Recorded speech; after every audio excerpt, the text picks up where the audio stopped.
What's up? Live stream. This is the Go Along Podcast. Tyler Dunn here with Jim Monis at Fatty Beer Company, Orchard Park, New York. This is the home base, Jim. You know, that's what happens when we start straying from our home base. We're in unfamiliar terrain in Kenmore. We had a very loud table next to us, some very justifiable complaints on our last episode, so we're very sorry that you couldn't hear the great Mike Rodak. You know, he had the takes burning, too, so we might have to bring Mike back after the draft. But anyways, we're here, and I cannot wait for this episode. Jim, how in the hell are you, dude? Feels good to be back here. One thing we're learning about Fatty Beer, wherever we go, it's busy. Music's loud, people are here, it's good atmosphere. So everywhere we're going, it's fun, but just not maybe the background for our podcast. But it's the place to be. Was pretty good though. Love it. I thought the Jazz went with the Atlanta Falcons analysis. I'm in for that. I was in for that Jazz music. That was good. It was. But it feels this is where we need to remind people about a lot what Mike talked about with the quarterbacks. And now we did a little research ourselves. Gave our resident scout here, Jim Monis, I got an assignment. Little homework assignment. Yeah, I got an assignment. You got an assignment. I said, Jim, we got to figure out Anthony Richardson. There were no strings attached. It was, we got Jim Monis here who scouted in the Southeast for the New Orleans Saints. I should backtrack. You're with the Philadelphia Eagles, New Orleans Saints, director of personnel with the Buffalo Bills, running the show in the XFL. And then you got a schlub like myself writing about this sport. But we're kind of coming at it from two different angles. You've actually done this for a living, and I'm a fan of the human condition with feature stories and whatnot. But I thought it would be really fun for us to both. I don't want to say grind the film. No. There's got to be a better way. The worst word is grind. Way too much grinding. As soon as somebody talks about grinding film, they aren't grinding film. It just means they don't know what they're watching. It's taking them too long.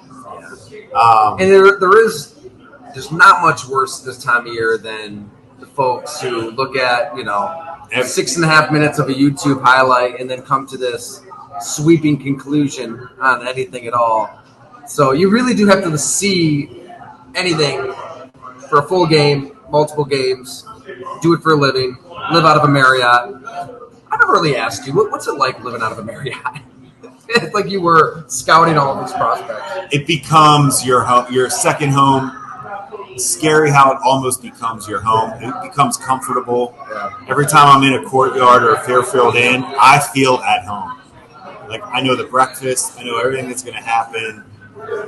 I don't know if that's depressing or if it's like, but I can tell you that hotels become comfortable. You become a zombie. You literally, it's car, hotel, type reports, all the players you just watched, and all the notes you took at the school you were at that day. Get your dinner, go to bed, wake up, go to the next school, do it again. And it's honestly, here's what I tell people. When you stay at a hotel and they have the phones that seem outdated right next to the bed now, I don't even know the last time. I don't do wake-up calls on that, but you have a cell phone. But the reason those are still important is because they always have the address on those phones. And when you're bouncing around, I swear to you, when you wake up in the morning, you don't know where you're at. I would look over at that phone to see, okay, I'm going to Auburn today. That's right. I'm at the Marriott in Opelika, Alabama. That's really, I swear to you, that's how crazy it gets. You don't know where you are. More importantly, have you cashed in on your points? I've never asked you. This is really. Oh yeah. This is asking somebody a super personal question, having a heated political debate. I don't know whether we should talk about Bud Light or we should ask you how many points you have in your Marriott account. Key to Marriott points. Use them for something special. Personal. Use them for something good. Build them up and use them for a nice, whatever the hotel is, if it's out of your range, usually use it for that. Yes. Don't use it for the Courtyard, Fairfield Inn. You can afford that, or else you shouldn't be going anywhere. Is your point situation Point situation's pretty. I'm about to use some in Charleston, South Carolina. Oh, well, I will say, I was in a good point situation, soon after leaving Bleacher Report, and we're at go long here for 3 years. I've been burning through those points, and this season I'm dangerously close to 0. So hey, it happens. We knew this day would come. It happens. Build it back up. You'll get there. It's like that. This metaphor works for so many things, but it's like the movie The Perfect Storm.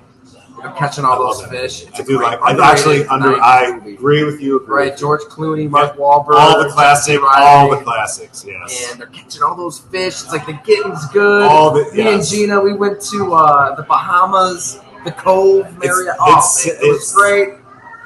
Soaking it all in, living it up. Finger Lakes, the Fairfield in Geneva is like became a home away from home, and then it gets a little lower now. We're using it on go long trips, traveling around with those points. It's 3 seasons into it, and now it's close to 0. It's staying at the blackjack table too long.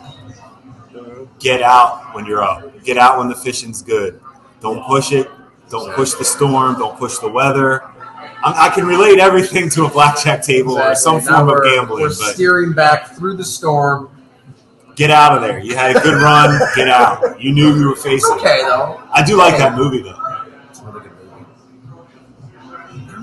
movie. When's the last time a movie was introduced? Are we going to start doing that? And then we're like, we got to see this movie. Did you go see Air? I went and saw Air. Heard great things. Haven't seen it. Worth seeing. Good story. Well, there's no smooth transition to this, Jim, but Anthony Richardson. Let's do it. Florida. Where do you want to start? So we both saw the Florida LSU game, and then you took it a step further and watched him against South Florida as well. So, to me, this is the single most fascinating player in the draft because there are opinions all over the place. If folks checked out Bob McGinn's initial top 55, so that came out like late February, go long, TD.com, and good chance to remind everybody the series starts next week, position by position. Nobody does. Look, that's coming from. We talk about this. There's very few people you should read their opinions on the draft. Bob is one of them. Okay, when I read Bob's stuff, he's talking to the right people. He's getting the right opinions. He's giving you the right info. It's not made up. Scouts. Personnel. That's why I like coaches. That's why I like it. GMs across the NFL. It's weird. I feel guilty even like calling Bob or emailing him about anything like this time of year because he is posted up in his office on the phone nonstop, then transcribing, and then banging out this 9 or 10 part series. Ahead of the 39th annual. He's done this since 85, 86. He's done this for a long time. So if you want the unfiltered, just raw, good, bad, ugly takes on all of these prospects, subscribe. Every single story will only be for our paid subscribers. So we'd love to have you join the community. And honestly, Jim, with that initial top 55 they put out, what probably stunned me the most was how scathing scouts were when it came to Anthony Richardson. And I'm going to pull it up here now. I should have had it up. So when you say scathing, as far as you just didn't think there was going to be as many criticisms? Or Well, I didn't know anything about him. I didn't sit down and watch Florida games. The hype machine started to churn for Anthony Richardson, obviously ahead of the combine, then through the combine, into his pro day, and then it's out of control now, for better or worse. But I was just surprised that scouts were this negative when it came to Anthony Richardson. And let me pull this up. No, the reason I'm sitting here thinking and waiting because I'm looking forward to hearing what you're going to read and thinking about what I'm going to say. So here's what one scout said, quote, "Florida had a bad season, and this guy was the reason they had a bad season. He was so inconsistent, but at the combine, he'll have the strongest arm there. People will get all excited about him. He'll be a workout wonder." So this top 55 is pre-combine, and then he kind of circles back and talks to a lot of again. I love that. That's smart. And then, but his combine was insane, obviously. 4.43, 40.5-inch vert, 10 feet 9 inches on the broad jump. Here's the second scout. He's a raw athlete. He's got a little Vince Young in him. I'm sure he's a better kid and smarter, He's a freak athlete. He's a long way away as an NFL passer. I mean a long way away. You're rolling some big dice if you take him in the first round, or you have a lot of rocks in your head. Gotta check my head after we have this podcast. All right, this is a third scout. So these are 3 different scouts. Third scout. He cannot play quarterback, quote unquote. Quote. He is as raw can be. His delivery is like he's never thrown a football before. He's not accurate. He'll have a couple of wild plays just running around, but he isn't even that special running around. He doesn't know when to run and when not to run. 10 times he just chucks it up into coverage against them. One time it actually looks good. Guys like this don't change. And so typically on this top 55, especially because these are maybe the first 55 players drafted, you'll get like some positive reviews. That was the entirety of the abbreviated first report from the scouts. And for those, I know people love to bang on anonymous sources. I feel obligated to say this. Look, Bob has done this for decades. Yeah. Bob is connected. These are people he's talked to for years and years and years. So there'll be, I mean, maybe it's justified for people to think this way. Oh, they're just saying bad things about this player because they want that stock of that player to go down. Obviously, knowing Bob at a personal level, he's developed these relationships and can parse through the bullshit and the truth as well as anybody I know in the business. That being said, holy cow, that's about as rough as it gets for any top quarterback prospect that we expect to get out of. I'm excited about this. So I would agree with all those statements, every single one of them. There is no way.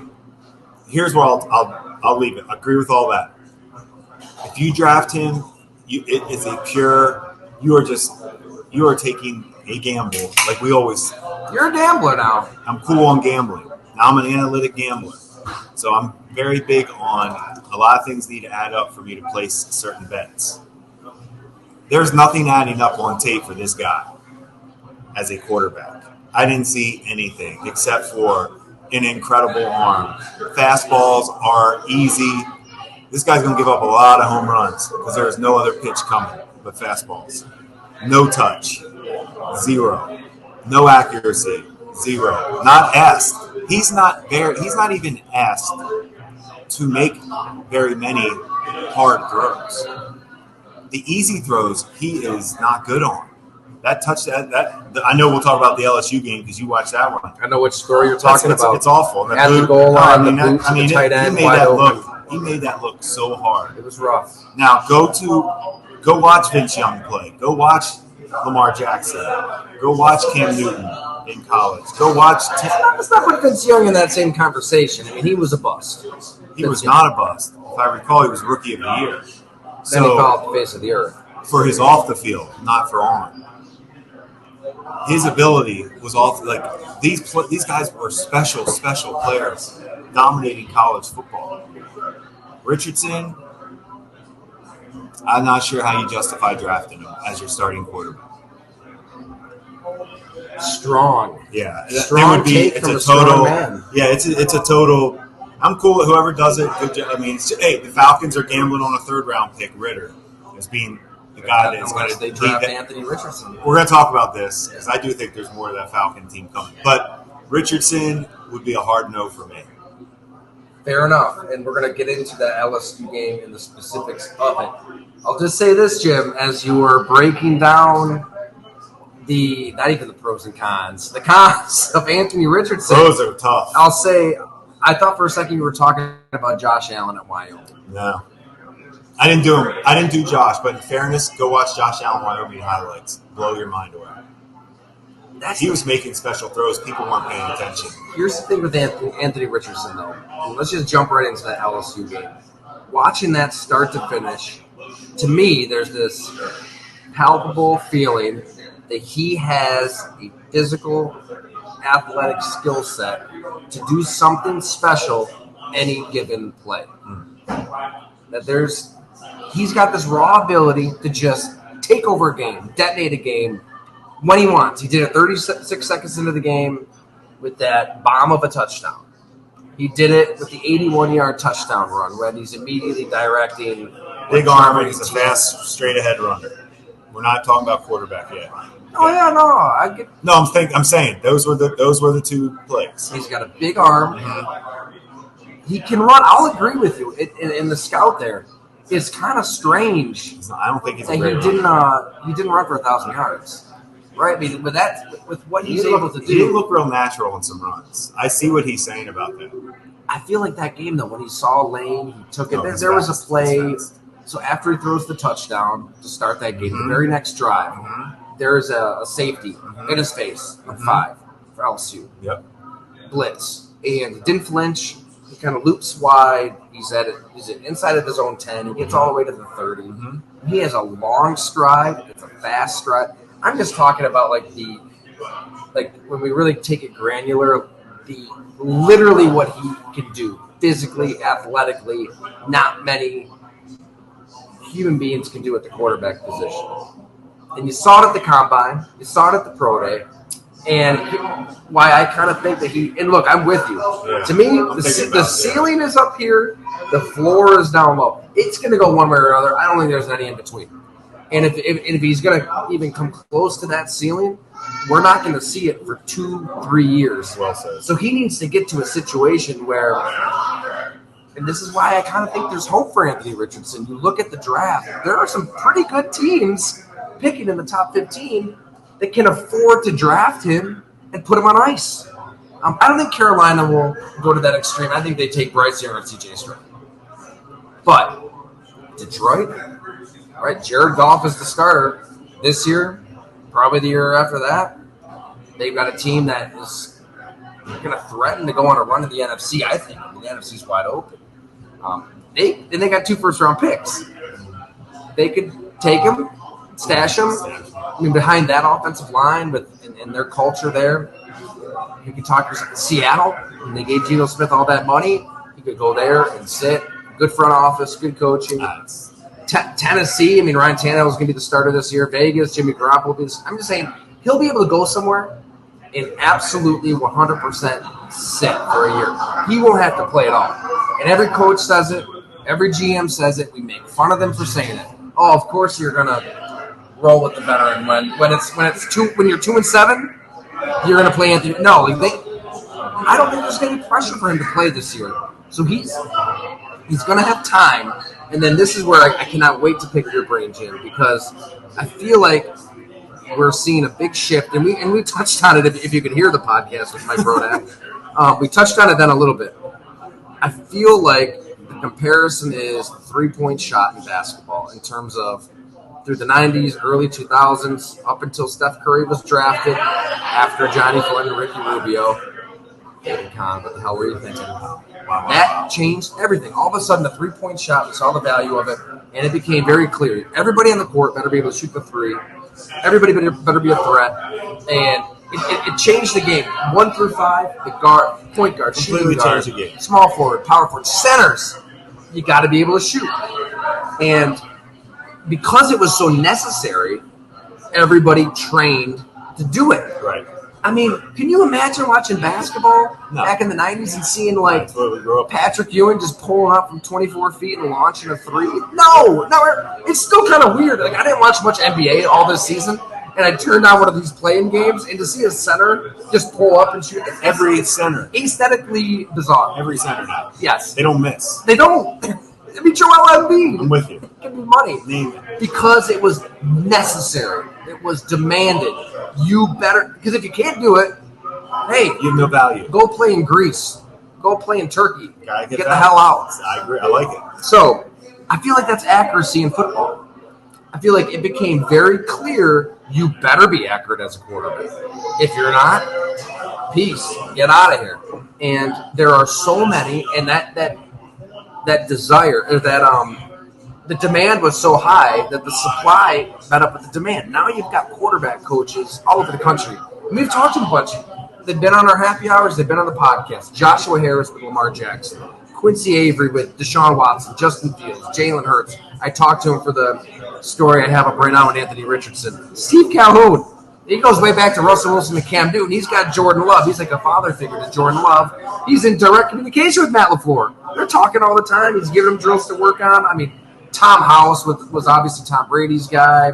Jordan Palmer, what he did with Josh Allen. So that 2-3 month gap in an NFL calendar where a quarterback isn't even really working with anybody specifically, I'm like, these are the specific mechanical flaws you have to fix, and then attacking it. It wasn't.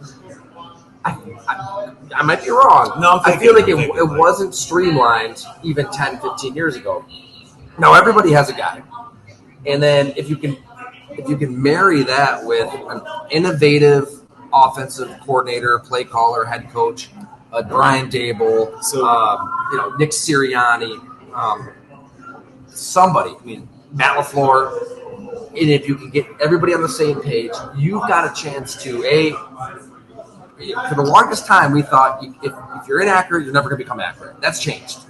Yes, you can become more accurate. So I feel like Anthony Richardson, now he's got to put the work in. I don't know what he's like as a person. Josh Allen busted his ass, and Jalen Hurts busted. Like they off the chart toughness, leadership, all that. Like they put the work in to improve their accuracy. We don't know about Richard, right?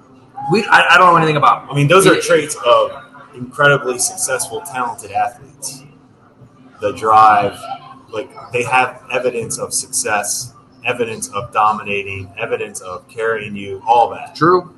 I'm not saying Richardson has that or not. Florida would be able to answer that. Scouts would know. But I just didn't see anything that, like, you would say, oh, my God, we can get that out of him all the time. That's going to be our guy. I didn't see it. This was, to me, like a broken golf swing. Like, it's some guys can't be better off the tee. Like, I guess that's probably like more the crux of the disagreement and the overall debate on Anthony Richardson, because everybody's having this debate.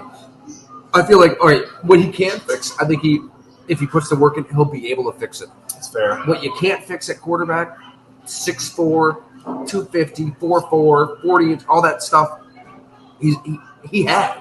Like you can't just put that inside of a Carson Wentz, inside of Daniel Jones. Like you can't just make any of these quarterbacks that. He's got that, and those moments. You're right. They were 6 and 7.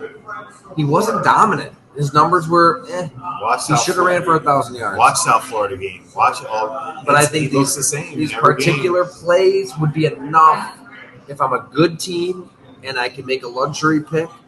And then the first round, it's enough to give it a shot because the position's too valuable. If it flops, it's the one position you're good at. If you hit, if he can line up everything, you might be winning Super Bowls. Yeah, I didn't see it. Yeah, I don't have that same feeling on him. Yeah, I wouldn't mess with him. You know what I think about? I remember when Doug Whaley first saw Malik Willis at Liberty. I remember him calling me, asking me if I had seen him yet. This is when we're out of the league at this point. It's just football talk like we do. I hadn't seen him, and he was like, I don't see it. I don't see it. I feel the same way. Like this is one I just don't. This one's one good luck. I don't see what you're trying to get. I don't know what can get better. How much better it can get. Maybe that's the way to say it. I think it could be fatal flaw. I always talk about fatal flaws. That's how you have to determine. Is it fatal flaw? If a guy is slow, is it fatal flaw slow? Or can we live with it? Can he still be productive, not being the fastest linebacker, not being the fastest receiver? Can he still be productive? Can this quarterback still be productive and lead our team to wins? I don't know what to say, man. It's far, far away. The one guy that said that, long ways away, like their offense is a long ways away. He's not asked to do anything, but he's going to be asked to do in the NFL. They would pick him apart right now in the NFL. A defense would eat him up. Like I agree. As far as what you said, he better not start day one. Not day one, but it may. This would be the ultimate. That's right. I think that Matt Miller, he's on Substack as well. He covers the NFL draft. He's been doing ESPN stuff. He had the report this week that at 4, because that's the spot, right? Indianapolis, that they 4th round. No. No, I know. I can't believe 4. No, I'm saying his report is that they're leaning. They got Will Levis ahead of Anthony Richardson because he's more pro ready. I mean, that makes all the sense in the world. Whatever, But they got Gardner Minshew. You're not going to try Gardner Minshew out, I wouldn't think, as your day one starter. Maybe you would. Definitely not if Richardson's the quarterback. I mean, Levis is more ready to start right now than Richardson. I got to see. Okay. Levis will be the next guy. We should watch him some more. Next guy. But so that LSU tape, start there. We watched the same Yep, exact game. Yep. Love it. Obviously, two different thoughts, two different opinions. Yeah, I didn't see anything other than the fastball. Great. I love that fastball. Give me the fastball. It doesn't even come up when you talk about arm strength. I don't even know where that comes up on when you talk about quarterback. They're all good enough. If they're playing D1 or in the NFL, their arms are fine. Obviously, some guys are 4.4, some guys are 4.5 receivers. Like, you know, it's slight differences. Some guys have stronger arms. He like holds you to the edge of your seat. That's what I was waiting on. Even the long run was like, I mean, he ran straight ahead, ran over people, ran away from them. Great. Not going to do that in the NFL. That's not going to happen in the NFL. See, I disagree. That struck me as an NFL run. No. I learned that quick. Does he remind you of anybody that you scouted in the past? A worse Tebow? I had a 7th round grade on Tim Tebow. You had a 7th round grade on Tebow? Because of the same things, fatal flaw. And guess what? Richardson, I still can't believe Tebow won a playoff game. I never thought that was possible. But you're talking about, obviously, a resume that he dominated college football. You know, at least he did that. I would take Tebow over Richardson. Man, I don't think I've ever had a take just. I don't think I've ever eviscerated. I don't know if I've ever said I was taking Tebow over somebody. You know, 7th round grade on Tebow, and you would take Tebow over. Yeah, I wouldn't mess with this Anthony guy. Richardson. But this is a hot take. I mean, what's it matter what I say? You know what kind of got me excited about Anthony Richardson is even when he was failing, even when he was throwing incomplete passes, it reminded me of Josh Allen. I remember watching Allen at Wyoming. There was a game against Oregon. It was ugly. Now you're going to make me watch Wyoming. And yeah, like Josh Allen. It wasn't like Florida asked Anthony Richardson to look at the offense, right? Misdirection, motions, all the stuff going on, all these fakes. Yeah, it's. But there was nothing easy. I didn't think there were like these easy completions to like fatten up his completion percentage. But I don't care about percentage. I care about the types of throws they're asking. They were asking him to throw down the field, and he hit some. He hit some. Did he? Yeah. Did you watch the Utah game? No, I didn't do Utah. I mean, I'm just going to say, like, these sporadic moments. There obviously people are seeing something in him. It's dangerous. Like, look, it's playing with fire. I'll agree with you. It's absolutely playing with fire. But there are sporadic moments of, holy hell, how many people on the planet can make that play with Anthony Richardson? To me. And look, I'm not a scout, so everybody should probably listen to you on this subject. I'm just looking at it as Justin Fields. Justin Fields, to me, was a more accomplished passer than Richardson. And Fields isn't close yet in the NFL. Yeah, that's a great point. What they've leaned on is the special skill set that Richardson has as well. So in defense of a guy that I like in Fields, and I've talked about it, he needs to get better still as a passer. But I didn't have the fear that, to your point, improving accuracy, I thought Fields could improve accuracy. And it still needs to get better, but I've seen some. But Richardson, it might be it's Tebow-ish for me, where I don't think it's going to improve. Here's where it's different than Tebow to me. Like Tebow's literal delivery. I mean, he held the ball down by its waist. Richardson doesn't do that. But that doesn't matter though. It's the accuracy part. The long releases, that's that. That Byron Leftwich release. But it took Tebow longer to get the ball to his desired target. Tebow was actually a really, really good deep ball passer. Like pretty deep ball touch.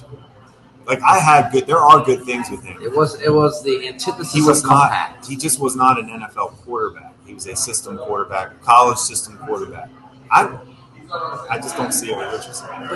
Yeah. So I kind of, I guess I cheated. I kind of jumped around different games. For this Utah game, I mean, you saw like special.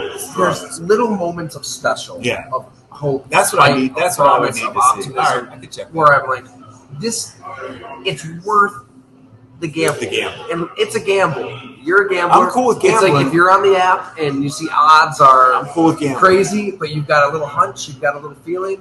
That's Anthony Richardson. This play against Utah, the 2-point play, I don't know, midway through the game. I mean, he's dead to right. It should have been a sack. And the guy is right there. And it's the weirdest thing I've ever seen. It was he jumped and spun and pump fake to get out of it. So I mean, and he gets out of it and he throws. I mean, it was. I like that you have that excitement. Yeah, he's fun to watch. He's fun as hell to watch. That's fair to me. That's fair. Like to have. Yes, that's very fair. All right, sorry, I'm trying to find this. I want to see this play now. Look it up. Just the 2-point conversion. I mean, he had a long run that game. So here's where it'd be a little troubling. I mean, it's the season opener, I believe. So this is the first game of the year. It'd be really nice if it was, late in the season, like you worked to this point. But I think Utah was 7th in the country at the time. No, it's not. He plays against play. I seriously am breaking him down. I'm not worried about the competition. I'm looking at the types of throws, and did he deliver those throws? So give me some specifics. So like that bootleg that he missed that we keep talking about. That's one. He's That's at the goal one. I should have brought my notebook. I'm watching this play right now. Okay, the Utah play. There was nobody covering the guy. No, but did you see how he got? Did you see how he escaped the guy in his face? You see that every week somewhere. No. Look at this. That's not happening. Yeah. See, I don't think that didn't do it for me. You're saying in the NFL, NFL, to me, that was a horrible. That was a very bad athlete. Yeah, that missed that side. Athletic by Richardson. I'm glad that we're disagreeing. We do agree too much on this podcast. That one, yeah, Richardson, we're gonna have to let go for me. I can't do it. Where do you think he gets drafted? Then? No, well, that's different. Tebow went in the first round too. Somebody will believe. That's what I'm saying. He'll go for it. There'll be a coach out there who says, "Give me that. I will work with that." Mm-hmm. I think there's hope because he's not going to have to play right away. Yeah, Indianapolis should not take him and start him. They shouldn't. I don't like it. I don't know when the time's going to be for him. I'm down on him. I see. I think where I disagree. I don't think this is Malik Willis. I mean, Malik Willis is at Liberty, and he's smaller. I feel I'm talking about the ability to not make a pass. Like this is. You don't think you can learn? You don't think you can learn? I think there's getting better, and I think there's fatal flaw. I think it's fatal flaw. I thought Tebow's was fatal flaw. I think Richardson's fatal flaw. From what I've seen, Malik Willis, that's not going to get better. I'm trying to think of anybody else. The guys that are just like, when do we say enough's enough? Like it's the same. The guy that I always like, Sam Darnold. I give him every year talent. He does it. He makes special throws. He does. You see his special throws. His fatal flaw, he can't stop turning the ball over. Like some guys are just. It's not going to get corrected. It was comical how terrible Josh Allen was with his accuracy, though. Early on, I can remember how many times training camp, preseason, thrown into the 10th row, and how many times did you say jaw drop? See, I have those feelings once in a while. Right, I didn't jaw drop with on Richardson. That's what I didn't see. That's where we didn't see it the same.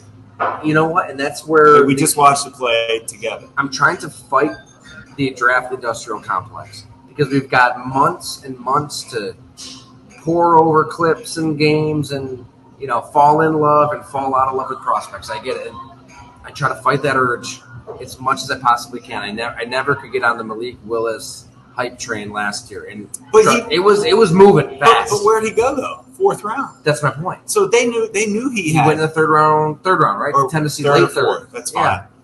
Yeah.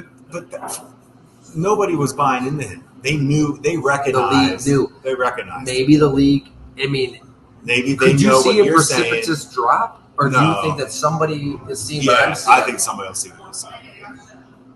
It's too rare of a speed combo, size speed combo to ignore.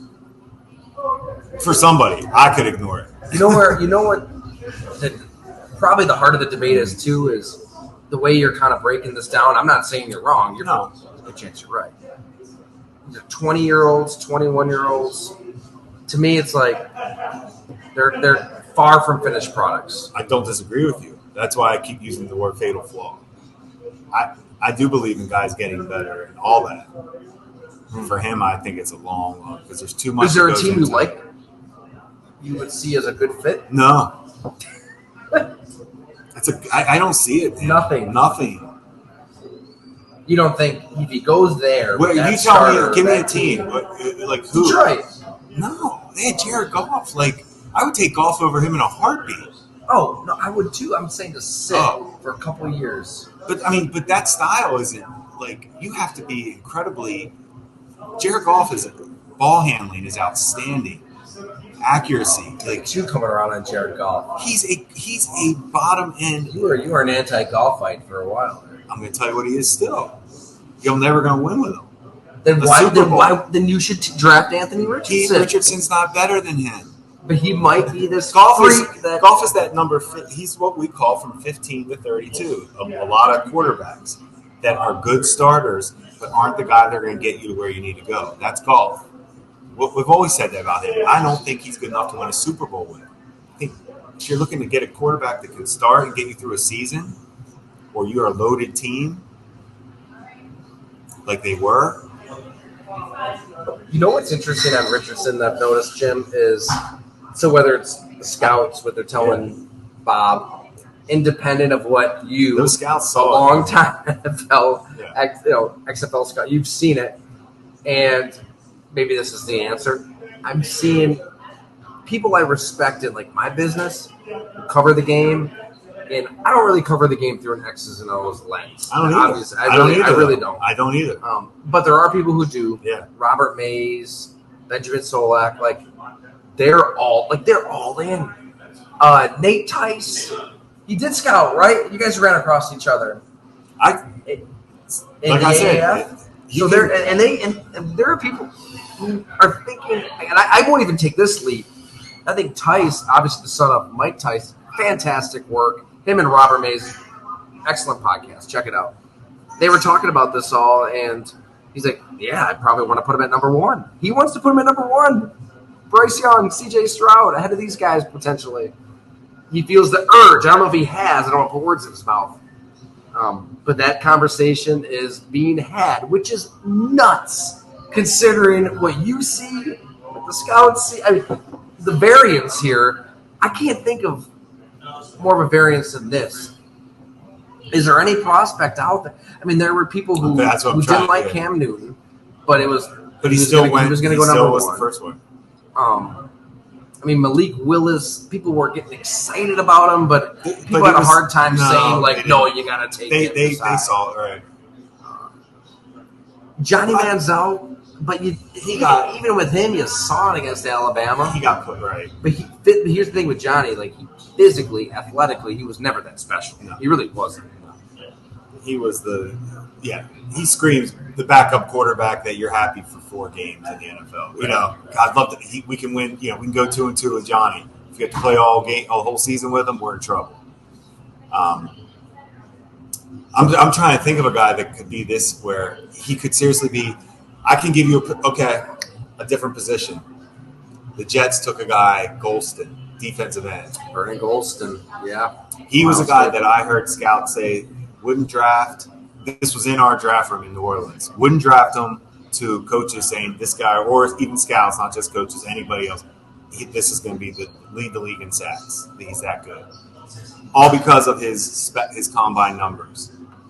Yeah, that's a really good comparison. Yeah, that's the best guy I can think of that I remember. All the scouts I trusted. You can take it back even further to Mike Mamula. Well, now he invented the whole quarterback hurries or whatever. that stat became popular because they always push how many hurries he got, even though he didn't get the sack. Our Packers listeners they got visions of Jamal Reynolds. And, yeah. There always is. No, there's difference between there's bust and then there's the guy that got drafted based on the workout versus the team. And we always kind of talk down on the workouts, but there has to be some players who worked out like crazy. We did a whole study. It's how Milano came to light for me. Yeah. Milano came to light for me because of his workout. Because wherever we had him at the time, his numbers were off the charts as what starts in the NFL. And that's what brought our attention to say, wait, hold on, let's look into this guy a little bit more. And then we have Sean, and it fits Sean's system. Didn't Brandon and that staff, didn't they draft Milano? I guess. I mean, I don't know. I think if Bean's not careful, though, he drafted E.J. Manuel, too. Because you never know who's going to get it. We chuckle, but it is funny to hear on certain airwaves that the previous regime drafted these players. I don't know. But to your point, it's combine versus tape. That's where I think things can get insane. And Richardson, to me, is that. This would be too much for me. Even it was wild to talk to Quincy Avery. So for those who don't know, he's one of these quarterback gurus. He's been with Deshaun Watson. I got to know him when I did a story on Watson at Bleacher Report. Justin Fields, Jalen Hurts, Trey Lance. And he didn't work with Anthony Richardson one-on-one, but he studies these guys really closely. And, on one hand, he said, look, if he does improve the accuracy, which can be improved through mechanics, he goes, I don't know if he can see the field. He goes, I can't get inside of his head, but if he sees the field, and if he's willing to work, put in the time, he's like, yeah, he checks all these boxes. He's number one overall. I mean, he had the same feeling I did in terms of the sporadic, spontaneous detonation of Anthony Richardson. But he said, he goes, I wouldn't do it. He goes, I wouldn't do it. Because if I was GM of the Panthers, I'm picking number one. He'd go C.J. Stroud. I mean, this is kind of go to a different direction. But with Stroud, the criticism is Ohio State, their quarterbacks. 1 read, 2 reads, get the ball out. He maintains. I think he's in direct conversation with CJ. I mean, he didn't train him that much, or maybe they'll connect down the road. But he said that he was asked to do full field reads. But the coaches were so good, the talent level was so good, and that first guy's open, you're just getting the ball to him. His numbers were nuts. He looked great in that Clemson game. I can't stress to you enough how much you should just please throw on CJ Stroud, Michigan, Georgia, whoever, right after you watch Richardson.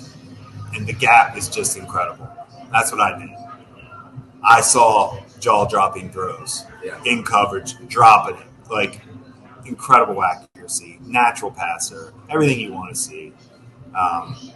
We didn't do the digging on the makeup and all that, but I mean, the physical part's fine with Stroud. It's a gap. He and Richardson, it was he compared him to Joe Burrow. He's he can do everything. I don't hate that comparison at all. As far as just I like that. Does everything good. We had Mike on Rodak, AL.com covering Bryce Young, and he made the point that Bama's weapons weren't that good, and he had to put the team on his back more often. I didn't even get it. But you shouldn't hold it against Stroud that he didn't have to do that. I mean, hell, the study the throws. Yeah, study the throws. You don't need to overthink this. Who's he throwing to? Watch the throw. Was it accurate? Was it a hard throw? I mean, that's why we do that exercise. Study the throws. And I'm not going to take the leap that some others will leap. I can't say Richardson should be number one. I can't go there. It would be nuts. Can you imagine if Carolina drafted him number one? After everything you said, what if Carolina takes him number one? No, I can't. It doesn't even seem like it. It couldn't even be on their draft board, in my opinion. Wow. I mean, that's how awful I would be on that. That's where we say, Dan Morgan, assistant GM, was with the Bills. And I don't work in the NFL for a reason. That's why he's getting paid to make that pick. I'm not. I don't think we're going to see it. I mean, he's going to go higher than I would. I mean, if he goes first round, I said that about Tebow too. I said if he goes first round, you're just drafting the image. You're drafting what you think Tebow is. This guy that's going to just change everything like he did. That's not, no. That was a system quarterback in college. Like, watch, he didn't change Florida. They were loaded. He didn't have to. But like I said, the one thing I always gave Tebow credit for, he was a pretty deep ball passer. Oh. I'm telling you he was. Yeah. Anyway. Yeah, I can't say anything about Richardson other than the fastball. Fastball's real. Young and Stroud should still go 1-2, one way or another. I feel like there's enough ego in the NFL, rightfully so. There'll be GMs and coaches and people in power who think that they can tap into something special with Anthony Richardson. No doubt. A coach, they would be crazy for a coach. Coaches are teachers. Why wouldn't you want to teach somebody with that foundation? Was there a time, Jim, when you and Doug Whaley, you're on the personnel side, yet you're also working with a coaching staff, a head coach. So first Doug Marrone, then Rex Ryan, and then the one draft with Sean McDermott. Was there a time where there was this huge disagreement between personnel side, coaching staff, and in the moment, there's the countdown on the pick. Oh, the pick's got to be in. Yeah, on the clock. I know you're doing a lot of work. So I would tell you this. No, the debates were done before. That's what people want to believe. Okay, then backtrack. Yes. Go to the debates. Then. You'd have to go to the debates. What was the great debate then? I think we talked about it one time. I'll give you one.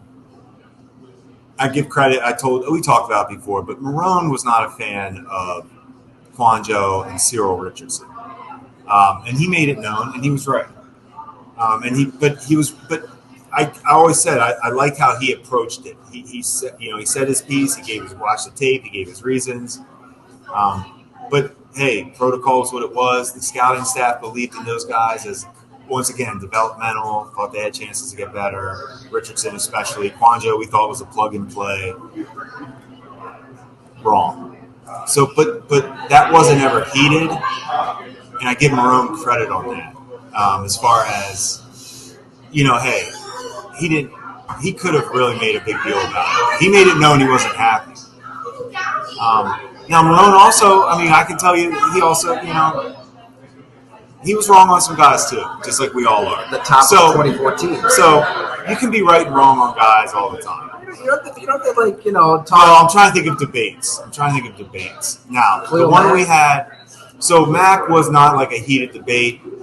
I would just say I don't think Marrone was as sold on him as we were.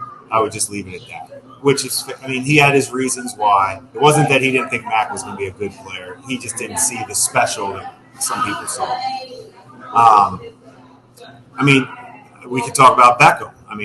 Once again, that whole draft, we go back on that, where some guys didn't see him as special, some people did.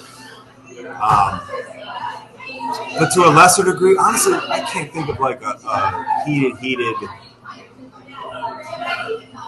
Darren Lee, the line. We talked about that one. Rex wanted no part of him. He had eliminated him from his tape. Didn't think he was a linebacker. He was correct. He was not a natural linebacker. He was a safety that was made into a linebacker who could test a combine workout wonder. Smart, intelligent, all the check marks. At the end of the day, he was not a natural linebacker who could take on blocks, get off of them, and make plays using his speed. He got eaten up. Which is fascinating because then Rex, and you guys obviously, you go the opposite direction with Reggie Ragland. And he didn't really last either. He was more old school. The injuries he got, and he never was in great shape to begin with. Yeah. So for a guy like Reggie to battle injuries, that's hard. And then the game changed quick. It changed fast. We talked about that. The Brandon Spikeses, the Reggie Raglands, gone. Don't even exist. I don't think Buffalo should draft a linebacker early. I agree with you on that. It can't be. I don't care who they draft. Let me take it back on that. Probably another episode. Yes, that's what I was going to say. It needs to go. I always get position out of the talk and get impact playmaker, however that is. They need an impact guy. Like this, their windows now. Get an impact playmaker. It doesn't matter the position. If it is linebacker, great. but it's got to be impact linebacker. Agreed, and use them correctly. It's got to be. Hines Yes. needs more than 11 touches. You might have a guy in a Quentin Morris, a tight end, who's got some ability. I mean, I feel like, yes, new bodies. You got to try draft a receiver, draft a lineman, protect Allen, all that stuff, and use them the right way. Yeah. All right. Yeah. So we're gonna have some fun. So Anthony Richardson. He's going to be a see 4-time MVP. You're telling me. There's a chance. There's a chance. How many Super Bowls? 6, 7? I'm still in shock after what I saw. Oh, it was fun. It was fun. Well, let us know what you want to hear too. If there's anybody out there that wants Jim, somebody we could study a prospect, let us know. I like when we both do it though. I like the. I like the Kentucky. We're gonna do Kentucky next. Levis. Yeah, that works. Plus these tight ends. You're the tight end. You're pushing it. Jobs and kids. You're right. Yeah, you've got to. Jobs and kids getting away. Jobs and kids getting away. to run here.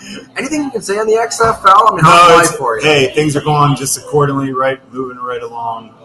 Excited. We're almost there for the playoffs, so everybody's fired up. St. Louis is rocking. It's an awesome game this week. They play Seattle, and that's a battle. Seattle's fighting to make the playoffs too. They both need to win to get in. And that's the best atmosphere going in the XFL, St. Louis. So that's definitely a watchable, fun game to tune in on. Check it out. ESPN, ESPN too, FX. Yep. Perfect. ABC too. Oh, ABC, that's right. Yeah. We get some ABC games too. Oh, yeah. We'll have to, shut off the old Sing and Sing 2, and Coco Melon. Yeah, I know what you mean. All of that to get some XFL on this weekend. It's always tough. Yeah. They enjoy it, though. They enjoy Greg Williams. They love Greg Williams. Who doesn't?